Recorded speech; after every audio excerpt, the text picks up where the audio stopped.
Tantor Audio, a division of Recorded Books, presents Beer Drinkers and Hellraisers, The Rise of Motörhead, by Martin Popoff. Narrated by A.T. Chandler. Is aging a bad topic with you? No, I don't care, you know. I'm all right. No big health problems right now? No, no small ones either. Introduction.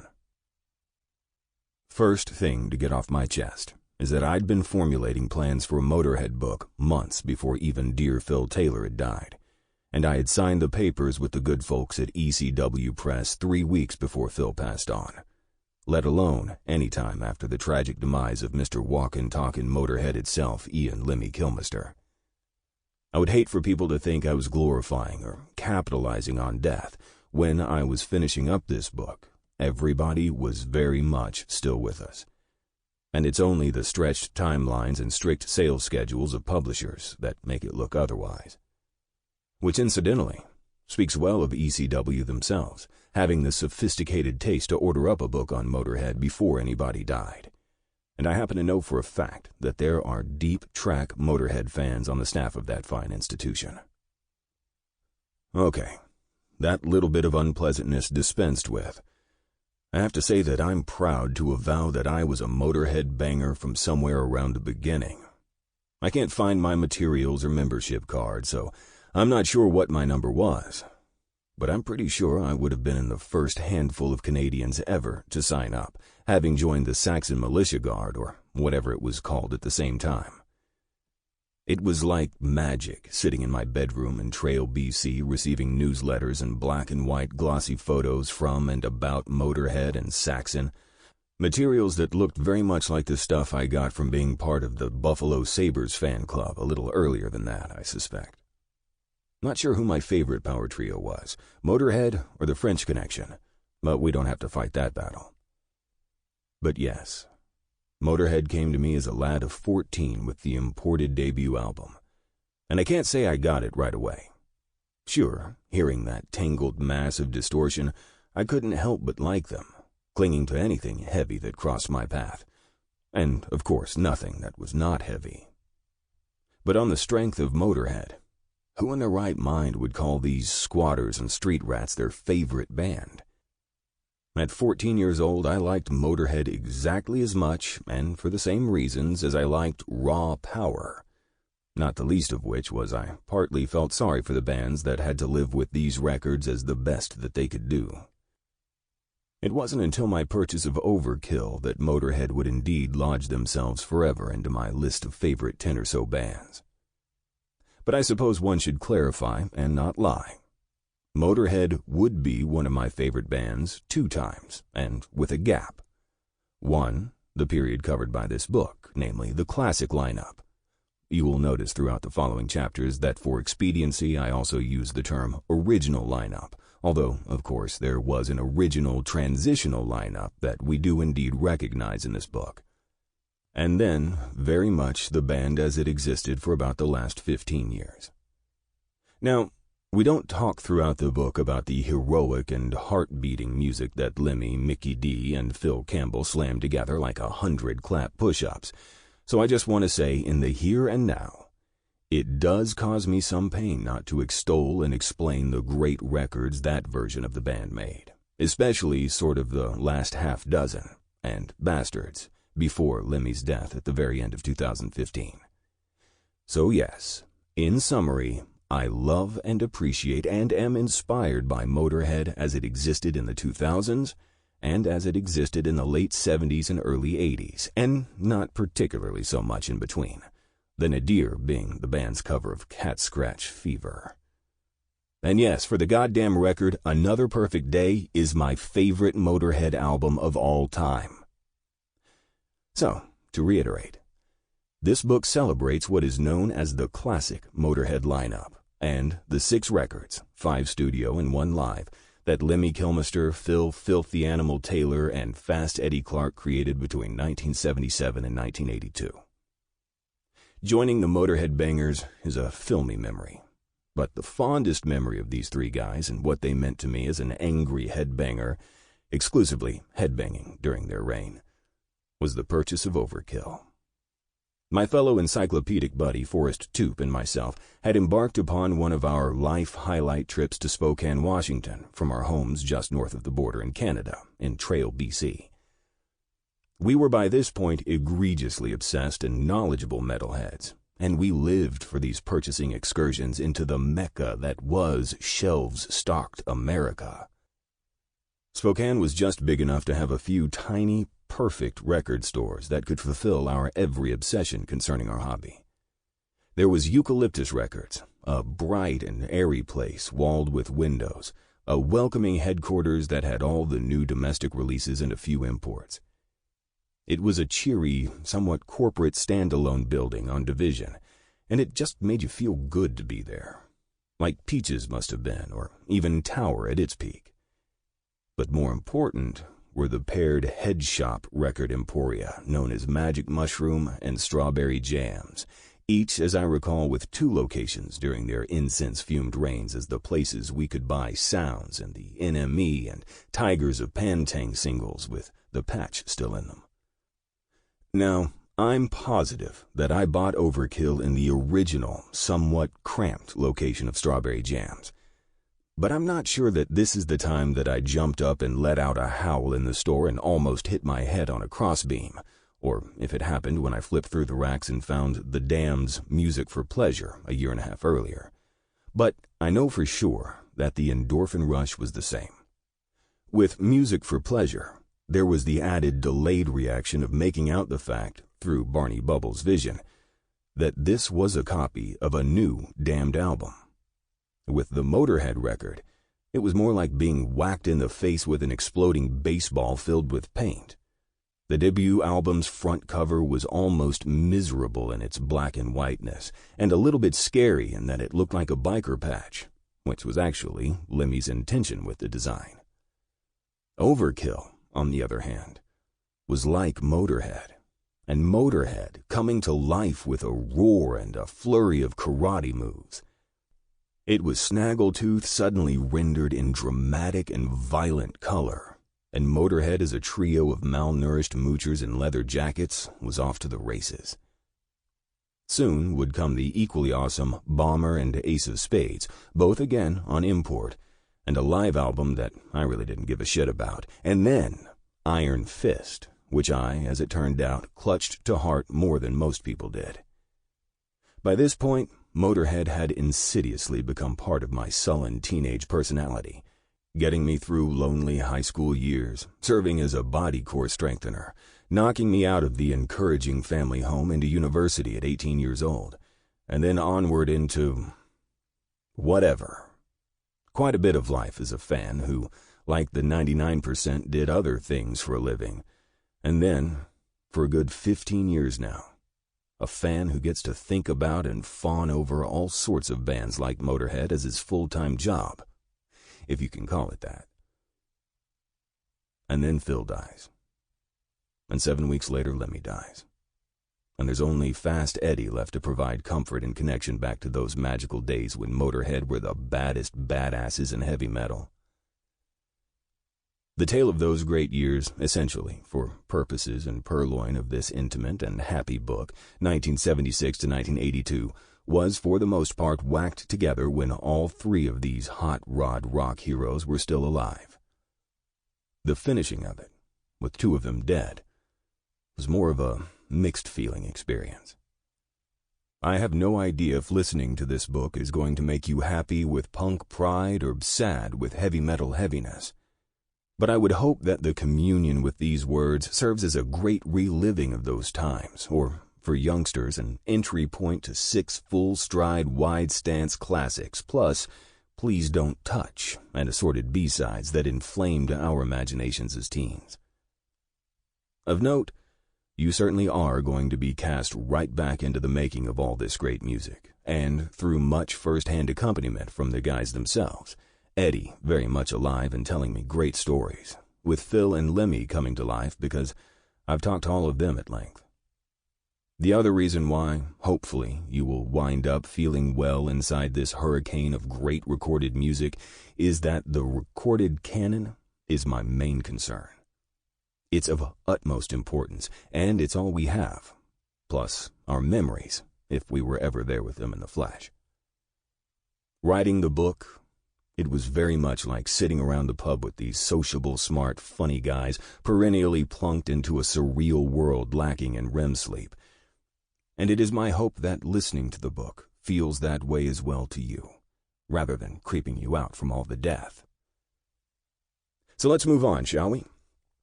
I've never had any idea what these introductions are supposed to be for specifically. I've certainly written enough of them, having bulldozed through close to 60 books now.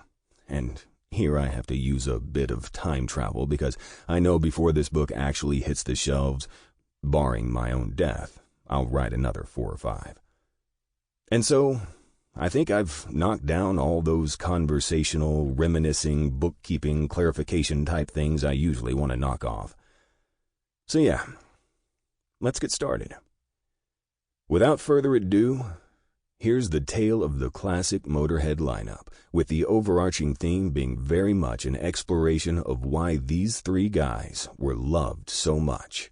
Why, in effect, no one has a bad word for the original Motörhead, and in fact, really anything denigrating to say about Motörhead at all, excepting scrutiny perhaps of those 2 corporate and commercial albums from 87 to 92.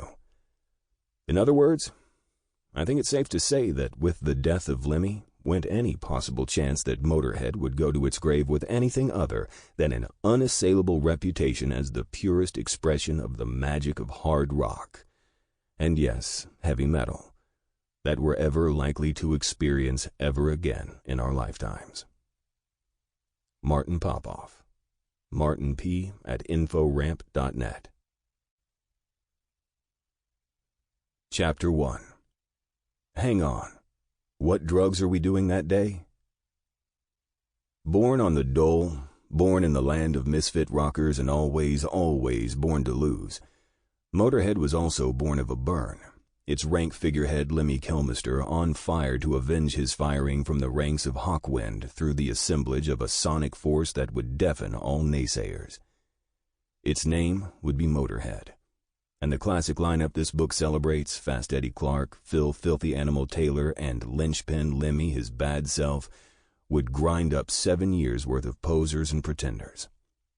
Motörhead would create a contrast against the industry, one that will live forever as the potent realization of punk ethics applied to original rock and roll, and a bastard format called heavy metal, a genre nomenclature curiously dismissed by all 3 soldiers as mirage, but ultimately so much a part of their legacy, their home and hearth, their final resting place against a pop culture that rarely cared.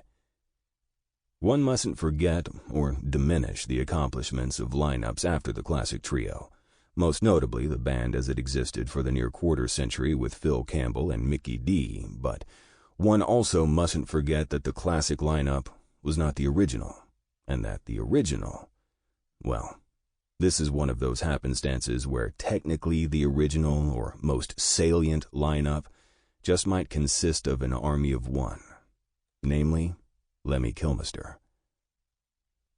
Born on Christmas Eve in 1945 and dead 3 days after Christmas 70 years later, in Stoke-on-Trent, England, Ian Fraser Kilmister, an only child, seemed destined for a life of independence and defiance. His father, an ex-Royal Air Force chaplain, left his mother when Lemmy was but 3 months old, and his mother, after 9 years of single motherhood, took up with a footballer and washing machine factory worker who arrived with a couple of kids of his own, neither of whom Lemmy cooperated with. Stridently resentful of his father, conversely of his mother, Lemmy says, "She was a good mom. She was fair enough. She had a lot of good ideas." Later, living on a farm in North Wales, Lemmy says he used to breed horses when I was younger, before I got into rock and roll. He also was an enthusiastic reader, having been encouraged by his English teacher, and he worked the carnival when it was in town. But he soon discovered girls and rock and roll at its birth in the 1950s. The only English kid among 700 Welsh children, Lemmy needed an edge against the inherent territorial resentment he suffered there. Always strategizing, Lemmy took his mother's Hawaiian guitar to school to impress the girls. It worked like a charm, too, recalled Kilmister to Classic Rock Revisited. I saw this other kid with a guitar at school. He was immediately surrounded by chicks, and I thought, oh, I see. Luckily, my mother had one lying around the house, so I grabbed it and took it to school. I couldn't play it. Eventually, they expected me to play, so I had to learn a couple of chords. It turned out all right. Lemmy recalls how, as a young boy, he used to have to go to the electrical appliance store and order records, after which they would arrive in 3 weeks' time. Early favorites included Jerry Lee Lewis, Buddy Holly, Tommy Steele, Eddie Cochran, Elvis, and Little Richard, who he always called the greatest rock and roll singer of all time. But it was the Beatles that really lit the fire. Lemmy, all of 16, hitchhiked to Liverpool to see what the fuss was about and watched them live at the Cavern Club before they even had a record out. Our hero soon would play guitar in bands like the Sundowners, the Rainmakers, the Motown Sect, and the mildly legendary Rocking Vickers, sometimes spelled Rockin' and sometimes spelled Vicars, who managed to tour Europe and distinguish themselves as the first Western band ever to play Yugoslavia. The Beatles had an influence on everybody, Lemmy told Goldmine magazine. He admired the Beatles as hard men from Liverpool against the Stones, suburban Londoners in his estimation. You have to realize what an incredible explosion the Beatles were. They were the first band to not have a lead singer in the band. They were the first band to write their own songs in Britain, because we always just covered American songs before that. Everybody was singing at the same time, and the harmonies were great. Daily papers in England used to have an entire page of the paper dedicated to what the Beatles had done the day before. When George died, the guards at Buckingham Palace played a medley of George's songs during the changing of the guard. That sort of thing never happens. Lemmy says that his Rocking Vickers were as famed and respected in northern England, north of Birmingham, as the Who and the Kinks were down in London, but that the other guys in the band seemed to content themselves with playing a predictable circuit, while he had grander plans. But even though the money was good at £200 a week each, they couldn't get a foothold in London themselves.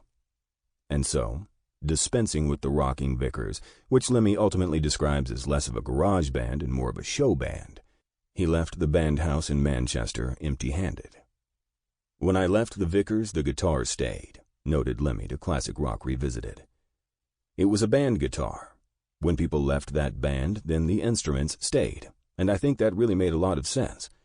If you need a guitar player but he hasn't got a guitar, then you have one for him to use. When he leaves, you have one for the next guy so you don't have to run around. Traveling light, not for the first time in his life, Lemmy found his way to London, where his mind was about to get expanded through his apocryphal internship as a Jimi Hendrix roadie, living for a brief spell with bassist Noel Redding and road manager Neville Chesters. Lemmy has been my friend since 1963, explains Chesters, who also worked with both The Who and Cream. The story goes, and I can tell you we have a different one on how the story goes, but it ends up the same. I actually took Lemmy to London. He came to see us at the Odeon in Liverpool. He wanted to go to London. He asked me if I could give him a ride to London, and I said yes. He slept on the floor of my room, and then the next day I took him down to London via his house, which was inconvenient. He grabbed a few things. "Gone to London," I said. "Where do you want to go?" And he said, "Well, I don't really have anywhere. I was wondering if I could stay with you." His band then had been the Rocking Vickers, and I'd known him since then. So I happened to have a basement hovel that had 3 beds. One of them was given over to Noel when he was supposed to share the rent, and I had a spare bed, so Lemmy was in there. And then the next day it was, he couldn't get a job at all. He couldn't get anything, so I got him a job as my assistant to roadie for Jimmy. And that was, at the time, his big claim to fame. In fact, for years it was his claim to fame. It was a story that used to come out in many of his radio and TV interviews. But we have a different way of describing how he got to London. I used to say he did his work, says Chesters unwittingly, helping to establish Lemmy's reputation as unsuitable for any gainful employment other than the haphazard helming of his own shambolic show. I did an interview for a documentary, and they said to him, "Didn't you roadie with Hendrix at one time?" And he goes, "Speak to Neville about that." So I get a phone call. So, yes, he came in supposedly to help me, and they said, "Did he work? Did he do anything?" And I said, "Yeah." And they said, "Are you sure?" And I said, "Well, what do you mean?"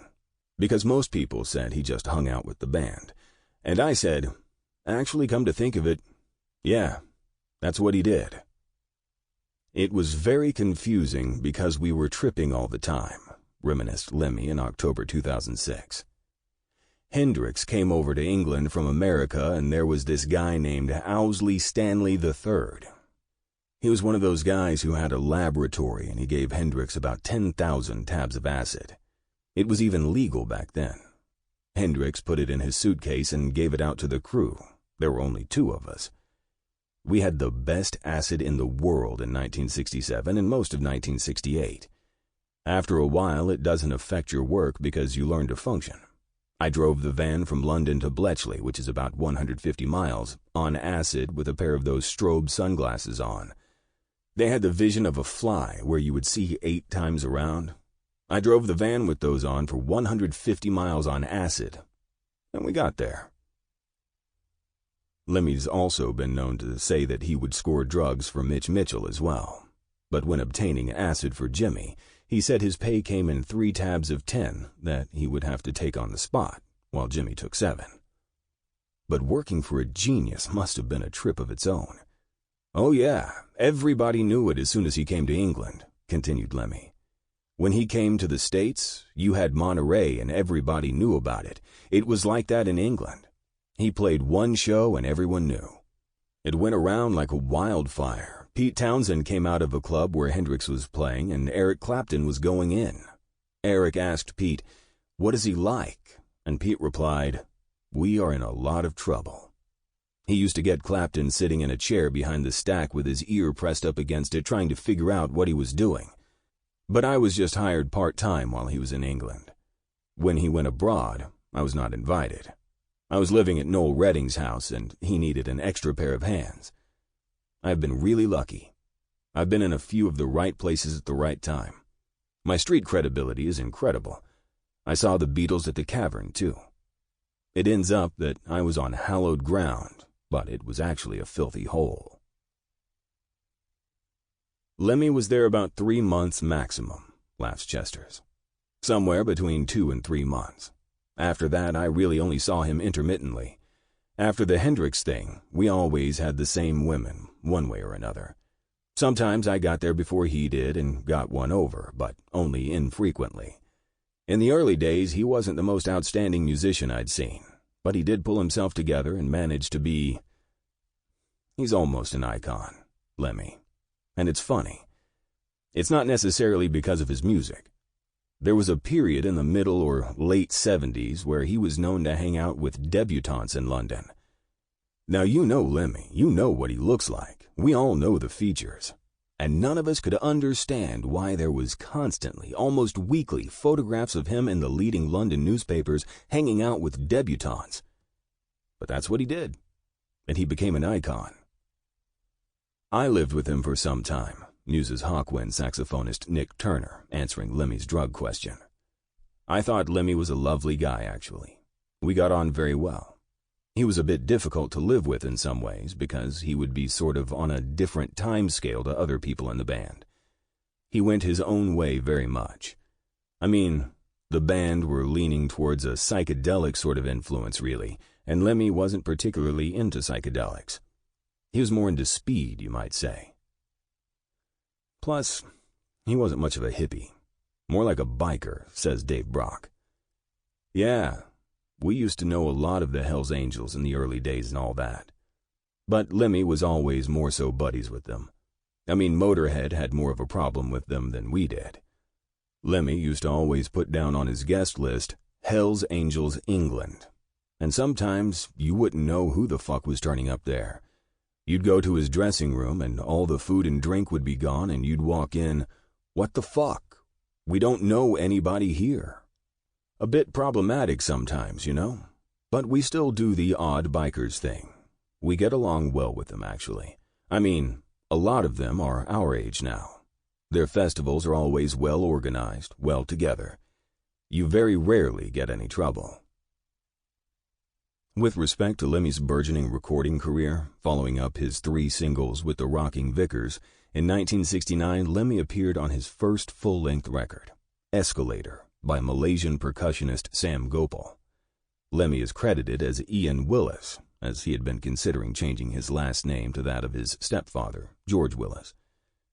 Already long known informally as Lemmy, for years it was assumed the nickname came from young Ian's frequent attempts to borrow money, as in, "Lemmy a fiver." However, Lemmy later confessed that he made up the story and had been paying for it ever since. "It was very convoluted because we had no songs," recalls Lemmy when asked about those Sam Gopal days. "And then I stayed up all night on methamphetamine and wrote all the songs on the fucking album in one night. I was playing guitar then. But we never really could play live shows too well back then because they didn't have contact mics for the tablas and things, which are very odd to amplify because they rely on boom inside to get the sound. You can't really record that. I mean, you couldn't microphone that. You couldn't then anyway. That was 1968. Lemmy's next gig after a brief situation with Simon King as Opal Butterfly was to provide a breeding ground for Lemmy's nasty sound, as it rumbled from both his bass and his face. "After Hendrix, I became a dope dealer for a while, and that was a natural apprenticeship for Hawkwind," laughs Lem. "The guy that played the audio generator in Hawkwind ran out of money and went back to the band. He took me with him because he wanted one of his mates in the band. I'd never played bass in my life. The idiot that was there before me left his bass there. It was like he said, 'Please steal my gig,' so I stole his gig. So me being a bass player was an accident. I went to get a job as a guitar player with Hawkwind, and they decided they weren't going to have another guitar player. The guy doing rhythm was going to do lead, so they said, 'Who plays bass?' And Dick Mick said, 'He does.' Bastard. I'd never even picked one up in my life. And I get up on stage with the fucking thing because the bass player left his guitar in the gear truck. And Nick Turner was very helpful. He came over and said, 'Make some noises in E. This song is called You Shouldn't Do That,' and walked away from me." The audio generator Lemmy refers to is in fact Dick Mick, and it is said that a mutual fondness for amphetamine cemented Lemmy's entry into the ranks of the notorious space rockers, through the recommendation of Dick Mick. Ironically, Lemmy's behavior on speed would also be the reason he'd be thumped from the band later on.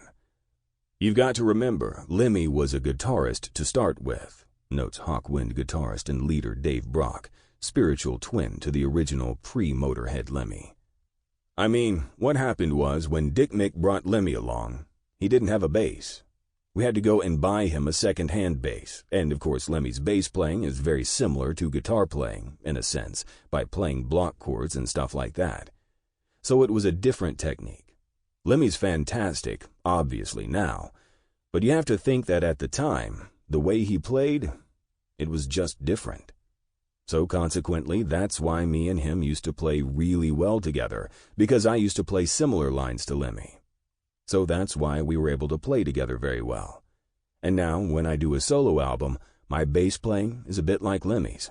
I play chords on the bass quite often. It's a style of playing, really. Instead of picking it and playing note by note quite often, it's hard to explain without playing the bass. But when you're playing, it's quite easy. And Lemmy and I used to be able to do that together." "I don't use distortion," clarifies Lem. "I don't use any pedals, no effects, just plug it straight into the amp. Just a basic Marshall, but it's turned up very loud, and I hit the guitar very hard. That helps too. But you've got to know how to hit it very hard. A lot of people hit it very hard and it don't happen. Yeah, I'm doing the old school version, no mechanics for me. Actually, I don't play bass. I play rhythm guitar and a bit of cockamamie lead guitar on a bass. That's what I do. It's a unique style, but it's not one that... Sample complete. Ready to continue?